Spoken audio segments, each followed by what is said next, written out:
Hello ladies and gentlemen, and welcome back to another review. Just a quick thing before I start. If you are a hardcore motorcycle enthusiast and you absolutely hate scooters, you're not going to like this one. So perhaps turn off now and go check out some of my other videos where I've reviewed a lot of bigger bikes and things like that. But for those of you who are interested and do like scooters, I'm happy to say that today we are on the Vespa GTS 300. Now, the last review I did of a scooter, the Yamaha, wasn't overly positive. It just, for the amount it cost and everything else, it just didn't live up to expectations. So today, hopefully, I'm going to remedy that by taking out a scooter that, in my opinion at least, is actually very good.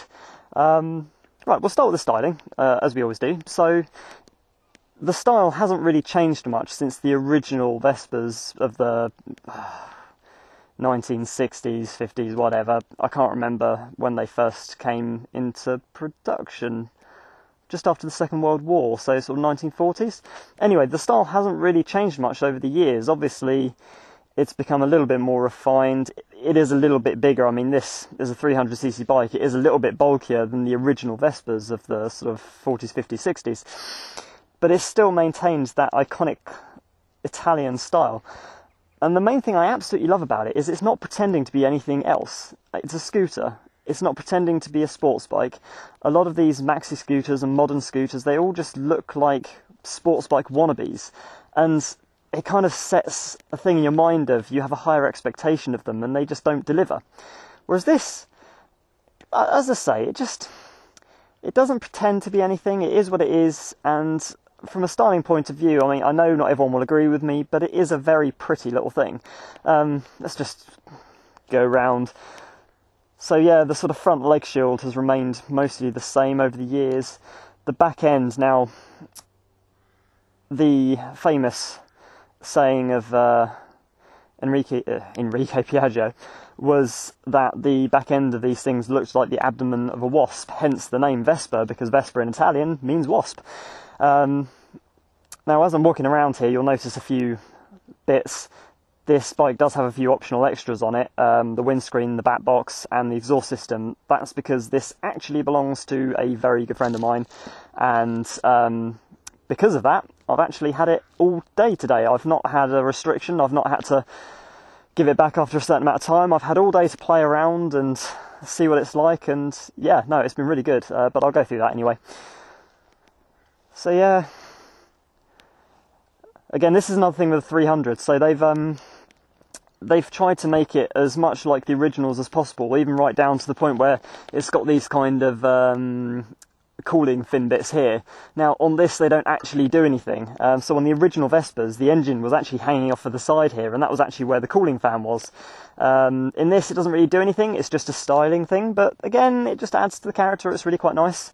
Whereas these cooling fins do something, because we've got just in there the radiator. I'll get onto that again in a minute. So yeah, styling-wise, very, very pretty. Right, engine. So the engine is a Quasar 4-stroke, 4-valve, liquid-cooled, hence the radiator. Now, originally it was a 250cc, and then when they bought the 300 out, they bored and stroked it up to 300. Now, with regards to how much difference that made, so the original 250 made about 20 to 21 brake horsepower and had a top speed of about 80 miles an hour. The actual power increase is... It's 22 brake. It's gained about a horsepower. It's really nothing to write home about. It's gained 2 newton meters of torque, so it's gone up from 20 to 22 newton meters of torque. But mostly, the difference in capacity, it's only gained about 30cc. Realistically, this is actually only 280cc, but that small increase in capacity has made 2 main differences. The first being it actually accelerates a hell of a lot better than the 250. It pulls very nicely the whole way through the rev range. The second thing is it actually maintains the speeds at a lower RPM, only marginally lower, but it is enough to make the fuel efficiency just that tiny bit better on the 300. So there you go, that's a nice little thing there. What else before I get on to the next bits? I'll go through the brakes and the exhaust. So the brakes, we've got disc brake at the front. I can't remember who makes them, there's no mark on them. I did read somewhere that Brembo might have designed them, I'm not entirely sure. Don't quote me on that because I don't actually know. You also notice here that it says ABS and ASR. Now what that basically is, I mean, you know what ABS is. ASR is anti-slip resistance or something like that. Basically, in a nutshell, this bike has ABS and traction control, is what that means. I almost forgot something. Whilst I'm down the front end of the bike, you'll notice here that the suspension doesn't just go straight down onto the arm, it actually goes onto a pivot. So as well as going that way, it also goes that way. Now this makes a huge difference to the handling. This, compared to the previous inclinations, I mean, the previous ones actually handled really nicely. I had, a few years back, the 250 version, and there was nothing wrong with the handling on it, but this does make a massive difference. I mean, riding this today, I would say that the handling on this scooter really surprised me, to the point where it even puts some motorcycles to shame. So, you know, it's very good in that respect. Rear brake, again, disc brake, again, I'm not entirely sure the make of the caliper, but they're very effective brakes anyway, so it's not really, doesn't really matter who made them. Right, let's go on to the practical side of things. Start at the front. So, from a practical storage point of view, this being a scooter, obviously it's going to be fantastic for commuting to work or short journeys, stuff like that. But the thing about scooters is you buy them for the storage capacity and weather protection. So I've already said that, you know, the leg shield here obviously provides good weather protection, but let's have a look at the storage. So we'll start at the front. We've got a glove box, which if I press the ignition switch in, opens up. Now, unfortunately, it's not massive. This is mainly due to the fact that obviously you've got the radiator and everything else in there. It can't be too big, and also the fuse box. But there's enough room to put your wallet and a few other little bits and bobs, and your phone. And one quite nice feature on the 300 is it does actually have, so if you can see this, a USB charging port, so you can charge your phone whilst you're riding along. So that's nice. Right, close that up. We've also got a little hook here which you can either stick your helmet on, or shopping bag, something like that, or your handbag if you're a lady. So that's nice as well. Ooh, what else we got? Under seat storage. Right, so if we press this button here, we get under the seat and we find it full of rubbish. So if I move my stuff out of the way, right, hang on a minute. I have actually taken this bike to work today, so hence why it's full of my rubbish. It's not the deepest under seat storage in the world. Some scooters do have enough room for a full-size helmet. This doesn't, unfortunately. You can get a half-face helmet in here, like an open face, not a full face. But it's still a nice space. You've still got enough room in there to, you know, fit a few bits and bobs. I mean, obviously, you know, I've got my notepad in here, my jacket, hard hat, that kind of stuff, high vis. So yeah, you know, it's not too sad. The great thing about this is actually, if I lift this out of the way, I can show you the engine. It's a cute little thing. So this is it, single cylinder, Quasar, as I said before. Very simple design, but then that's great. And it's all in line as well, and all very low down. So the weight distribution of this bike is fantastic. The other thing I'll quickly note is that unlike most modern scooters, this isn't entirely made of plastic. Certain bits are, so the headset is, this top box is, but the rest of it is made of metal. So, you know, that again is quite good. It makes it a very robust scooter. It means it can put up with a lot of abuse on your daily commute and stuff like that. That's probably why a lot of people have them around London, actually, because, you know, it can take quite a bit of punishment. Right, let's put that stuff back in there. I can't remember how I had it now. Like that. There we go. Oh, of course, yeah, fuel tank's just under here as it's just here actually, so the filler cap's here. So there we go.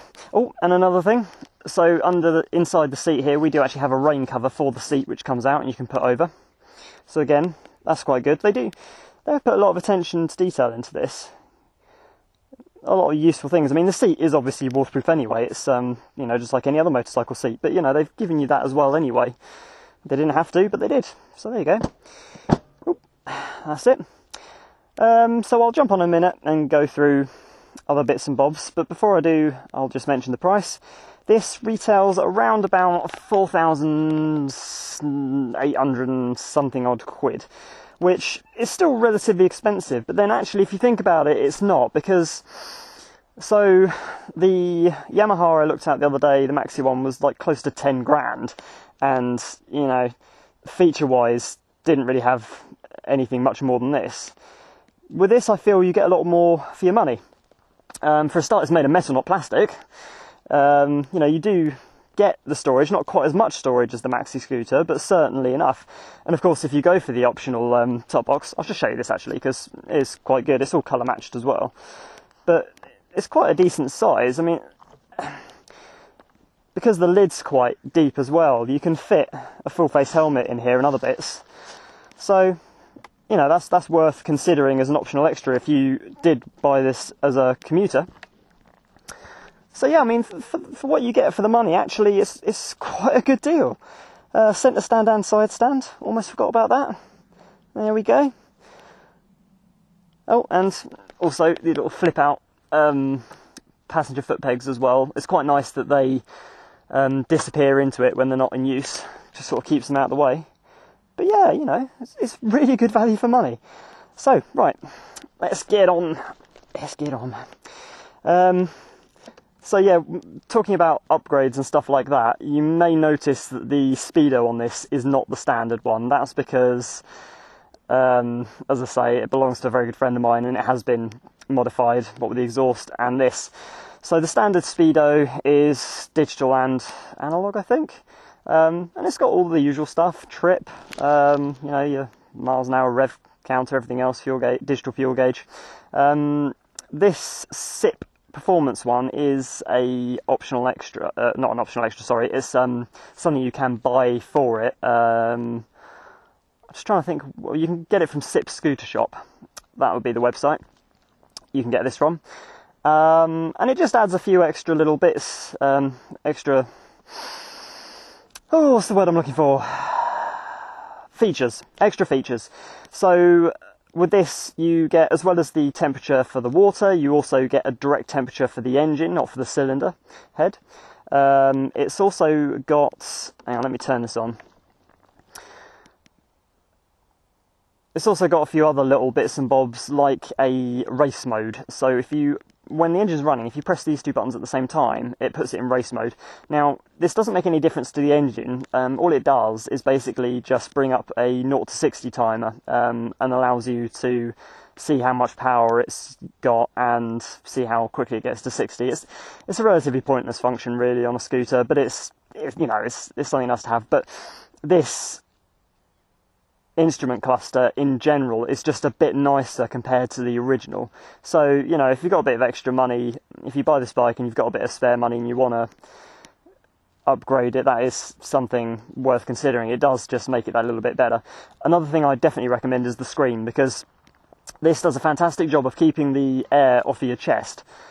Still sort of goes around your head and stuff, but it doesn't buff it or anything. It makes the whole riding experience a bit more pleasurable. So there you go, that's that. Right, let's get it started and then we can go for a little ride.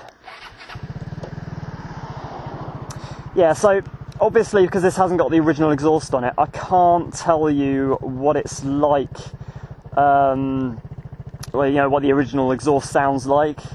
But the Lea Vince one, I think it's Lea Vince Gran Turismo, I'm pretty sure that's the model of it. I don't know, but anyway, the Lea Vince exhaust on this bike does sound absolutely fantastic.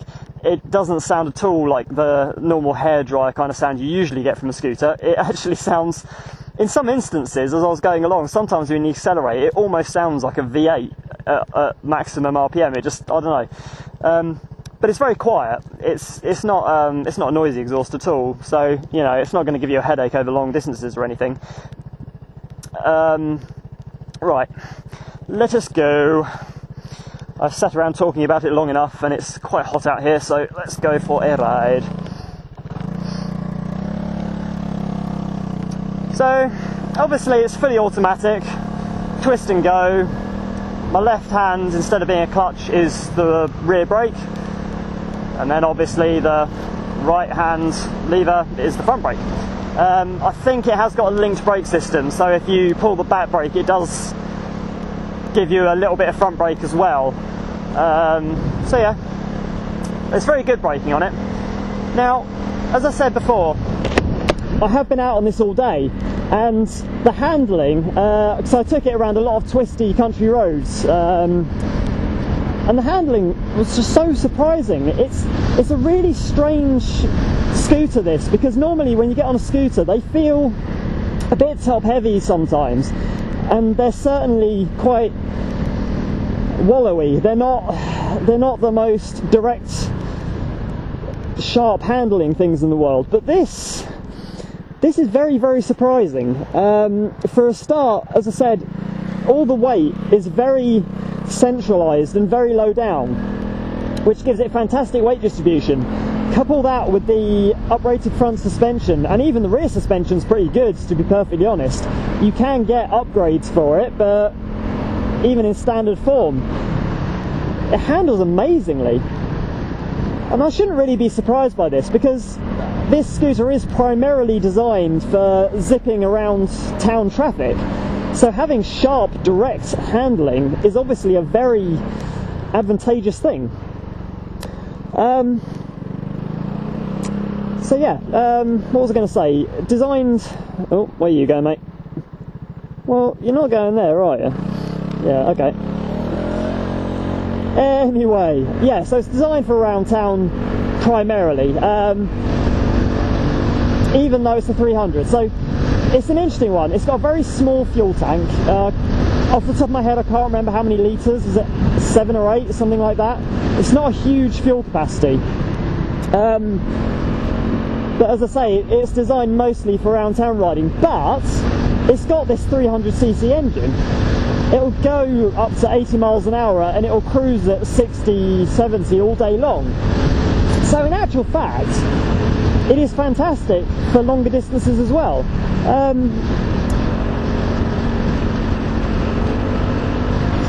think I'll go down this way actually. Yeah, so you can go for a long weekend on this quite happily, because you've got the storage capacity, albeit slightly less than a maxi scooter. And also the comfort. There's one thing I forgot to mention whilst we were walking around the bike. This seat is phenomenally comfortable. I mean, I can't even describe how nice it is to sit on this thing. It's not, you know, even though it's not as big as the maxi scooter ones, it's just so well padded. It feels fantastic. It really is very nice. And in actual fact, just in general, sitting on this bike, it's just a very nice place to be. I feel very relaxed, especially as compared to some other bikes and scooters. I sometimes feel, particularly on scooters, you feel like you're perched on top of them and you feel a little bit unstable. But this just feels so comfortable, so well planted. I mean, it's only got tiny little wheels, bless it. I think, well, they're 13-inch or something. Tiny, tiny little wheels, but they just grip very, very well. You can actually really throw this thing around and it just grips and does it. It's brilliant. I mean, it does have the traction control there as well, so that does help. And obviously the ABS makes for really reassuring braking, but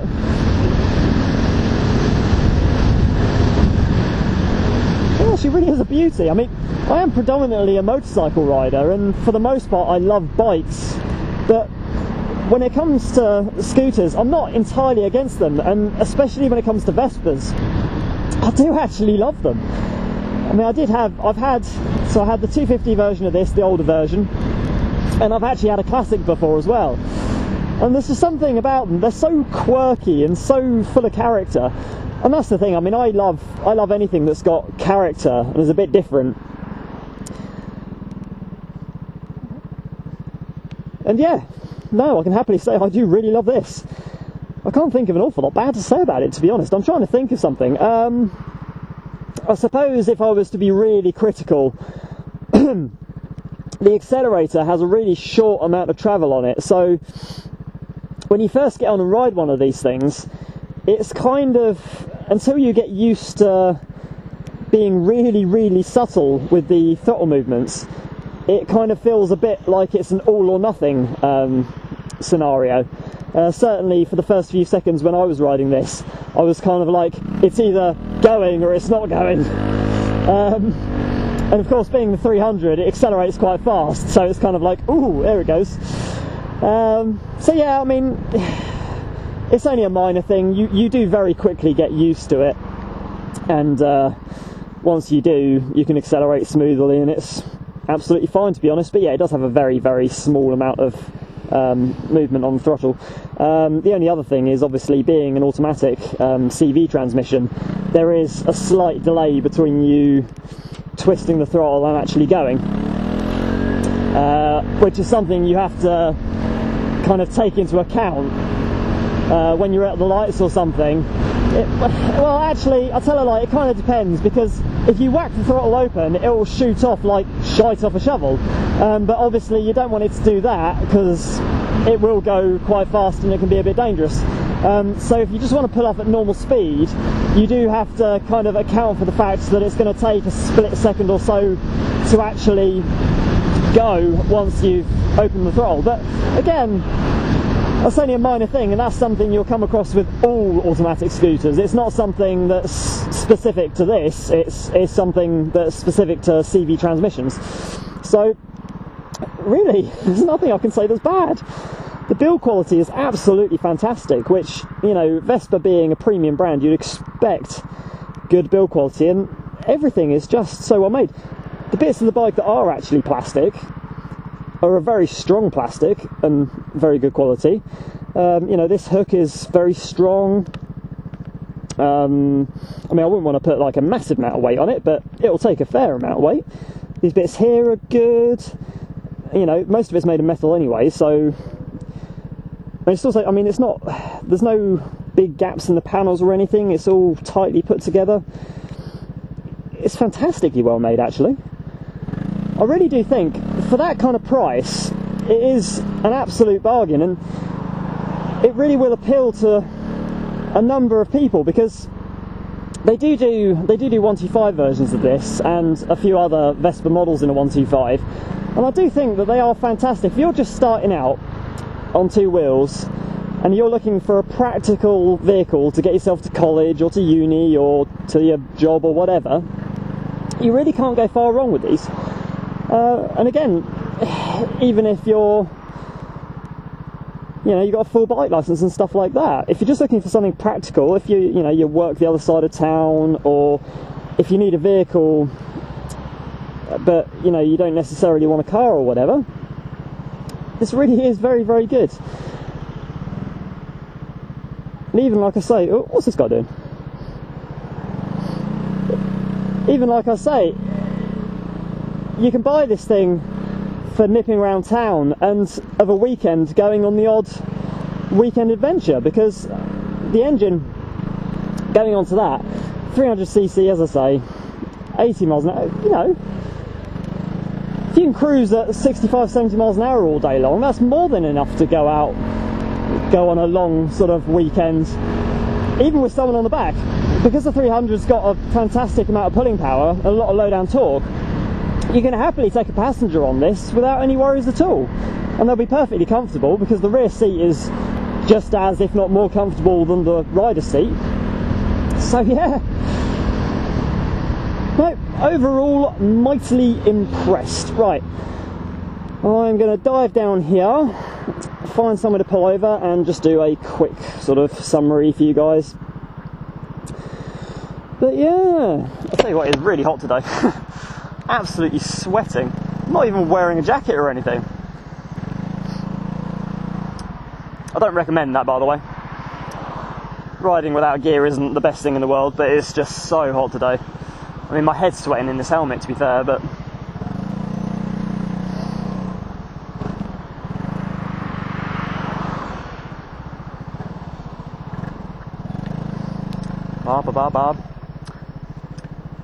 Actually, just before I do pull over, I'll explain about the exhaust. So, the standard exhaust system on this bike, believe it or not, is actually quite restrictive, and obviously sounds like a hairdryer. So, upgrading to the Lear Vince, or any aftermarket exhaust really, will make a difference. My friend has said that he has noticed a considerable improvement in the way it accelerates since changing the pipe over, so obviously I can't compare because I've not driven it with the original on, but I'll take his word for it. Righty-ho. Wait for these guys. Yep, that'll do.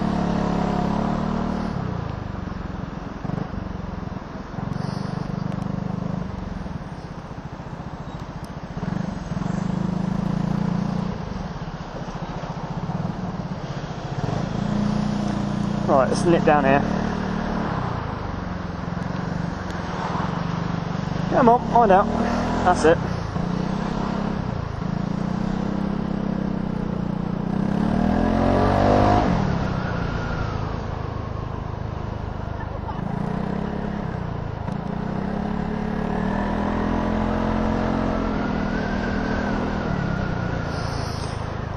Right, that'll do.